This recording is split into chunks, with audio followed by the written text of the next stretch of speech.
ती अट होती ती मी मंत्रिमंडळापुढं त्या सगळ्याचा आढावा घेऊन सांगितलं की पाणी पुरवठा योजना आणि हागणदारी मुक्ती याचं जर एकत्र जोडायचं झालं तर आधी पाणी पुरवलं पाहिजे आणि मग हागणदारी मुक्तीची अपेक्षा केली पाहिजे.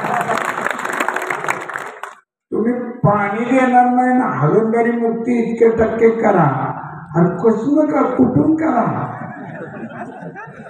का हवेत ना पाणी घेऊन का ना मुक्ती करायची का? पाणी असेल तर मुक्ती होईल.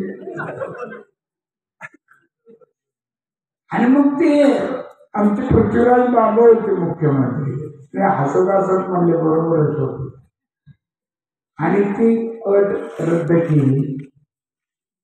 पाणी पुरवठ्याची 10% कमी केली.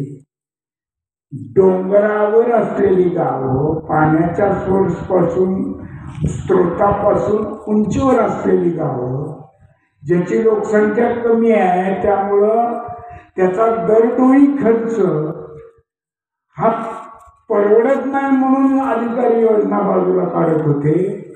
तो दरडोई खर्चाचा नियम सुद्धा मी मंत्री असताना शिथिल करून बाजूला ठेवला. त्यामुळं महाराष्ट्रातल्या या नियोजनाच्या अटीमुळे न मिळालेल्या चांगल्या की पाणी ज्याच्यात बार्शीची बळेवाडीची पाणी पुरवठा योजना अडकली होती, कोकणातल्या अनेक योजना अडकणार.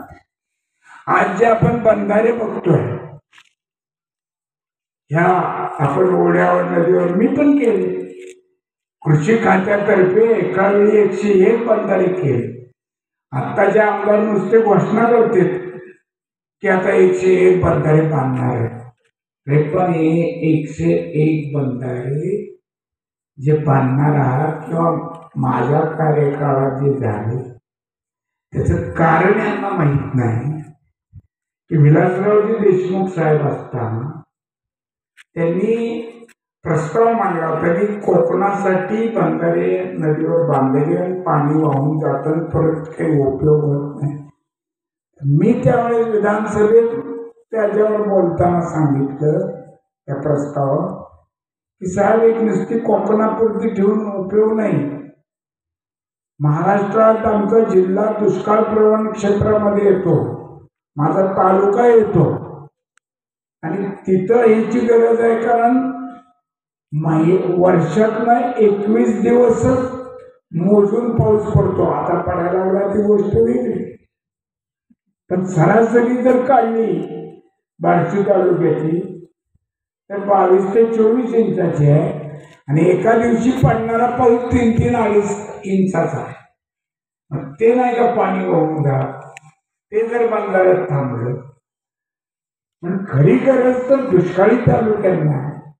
माझ्या या मी मांडलेली गोष्ट विलासरावजींनी मान्य केली आणि जलसंधारण मंडळामध्ये महाराष्ट्रातले दुष्काळ प्रवण असलेले 119 तालुके त्या महामंडळात समाविष्ट केले आणि त्यावेळेस पासून बंधारे आणि साठवण तलाव जे दुष्काळी तालुके त्यांना जलसंधारण महामंडळाच्या माध्यमातून निधी मिळतो. हे खरं मूलभूत काम मी केलेलं आहे. म्हणजे नुसत्या एका बार्शी तालुक्यामुळे नाही, माझ्या बोलण्यामुळे 119 तालुक्याचा समावेश त्याच्यात झाला. तालुक्यातली तर कामं पुष्कळ केलेली आहे, यादी वाचत बसावं लागेल. हे महत्वाचं. साधं यश आपली तर मामांच्या संस्थेची शाळा हाजगुडे आमचे मालोजीराव होते हेडमास्टर, बरोबर आहे. आणि त्यांनी मला एकदा सांगितलं की साहेब शेजारच्या तालुक्यातल्या मुलांच्या दृष्टीने तर परीक्षा केंद्र पाहिजे. विलासराव शिक्षण मंत्री होते त्यावेळी. मी गेलो, मालोजी सरांनी आमच्याला अर्ज वगैरे दिला, तेव्हा माझं लेटर आपण बघितलं काय म्हणले चोपन त्या गावातली मुलं जास्त नापास होतात का? मलाही कळलं नाही. सर आमच्या तालुक्यातली नंबर 1 ची शाळा आहे आणि तसं काहीच कारणावर सुद्धा नाही म्हणलं. मग ते हसले, ऑर्डर केली. मी तसं का विचारलं मला? नाही म्हणजे आमच्याकडची काही मंडळी पोरं नापास व्हायला लागल्यावर परीक्षा केंद्र मागून घेतात आणि पोरं पास करतात. जाता जाता तुम्हाला काम करताना कसं गमती जमती होतात ते मी तुम्हाला सांगेन. तुम्ही मला मत देणारे नव्हे, तुमच्या स्वतःच्या मताबरोबर कुटुंबाचं आणि संबंधातल्या माणसाची सुद्धा मतं तुम्ही मला आणून देणार आहे याची मला खात्री.